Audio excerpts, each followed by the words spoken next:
Bonjour et bienvenue dans notre émission hebdomadaire de la Bobine du jour. Je suis toujours avec Dominique et Pierre Lodigeois. La semaine dernière, on a présenté les films de Paul Cros, votre grand-père, qui a fait beaucoup de tournages, de films, etc., et qui ont été récupérés par vous, confiés à la Cinémathèque de Vendée, qui en a fait tout un travail. Pierre, vous avez participé à ce gros travail. Mais il faut préciser, et c'est un petit peu l'objet de notre émission d'aujourd'hui, c'est que Paul Cros était également photographe. Alors, il avait beaucoup de films, mais il avait beaucoup aussi de photos. Et vous avez vous-même donc édité un livre que voici. Voilà. Et d'ailleurs, on parle de Paul Cros et on va en parler pendant plusieurs semaines. Eh bien, le voilà. Paul Cros. Donc, avec sa femme. Alors, avec sa femme, évidemment. Hein. Donc, votre grand-mère.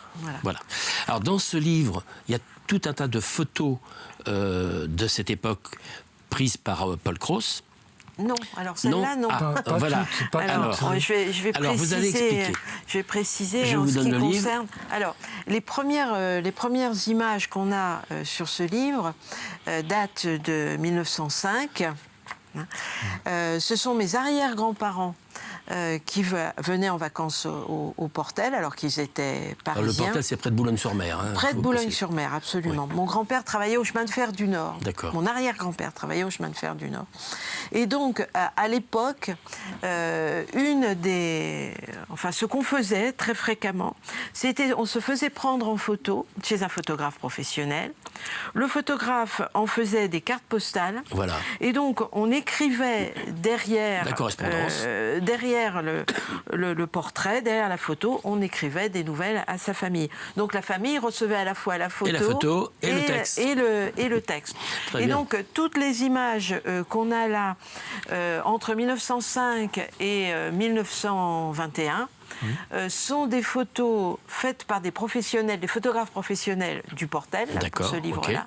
Okay. Et à partir de 1921, c'est mon grand-père qui faisait les photos, effectivement. Voilà. Alors, il faut préciser maintenant qu'au Portel, il y a, alors dans les jours qui ça doit être lancé maintenant, en ce moment, je pense, une exposition sur toutes les photos, justement, de Paul Cros. Donc, vous pouvez nous en parler un petit peu de cette exposition ? Bien sûr. Alors, il se trouve qu'il y a un an, un peu plus d'un an, avant le premier confinement, on a fait un voyage au Portel parce que moi, j'ai récupéré, après le décès de ma mère, en fait, j'ai récupéré tout le matériel venant de mon grand-père. Donc les films, dont on a parlé, et également toutes les photos. Et on s'est mis en demeure avec Pierre de classer... d'organiser tout ça. C'est un travail... Un gros travail. Énorme. Un très gros travail. Énorme. Et donc, on a classé tout ce qui concernait le Portel. Oui. On en a fait un livre. Et donc, on est allé au Portel montrer ce livre au maire du Portel, qui était très intéressé, qui a trouvé que c'était fantastique.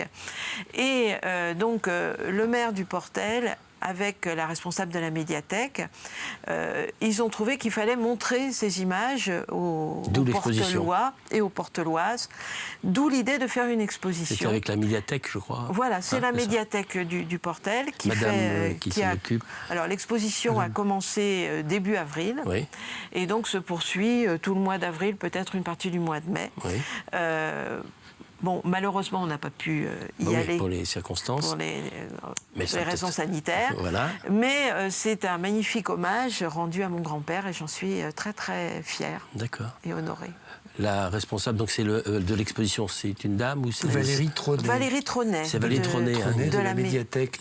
Qui a organisé ça en collaboration avec vous. Avec nous. Donc on retrouve beaucoup de photos, évidemment, dont celle-ci. Voilà, dont ces images. Oui, ce sont des documents d'époque très intéressants parce que ça situe effectivement toute cette période un peu trouble aussi, parce qu'il y a eu des périodes difficiles, avec des images sûrement de bombardements, etc., de côtes ravagées, etc.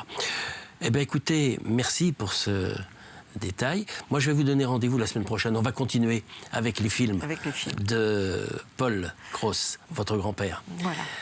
Chers téléspectateurs, je vous dis à la semaine prochaine pour la poursuite de cette merveilleuse aventure. Je vous dis à la semaine prochaine pour une nouvelle Bobine du jour.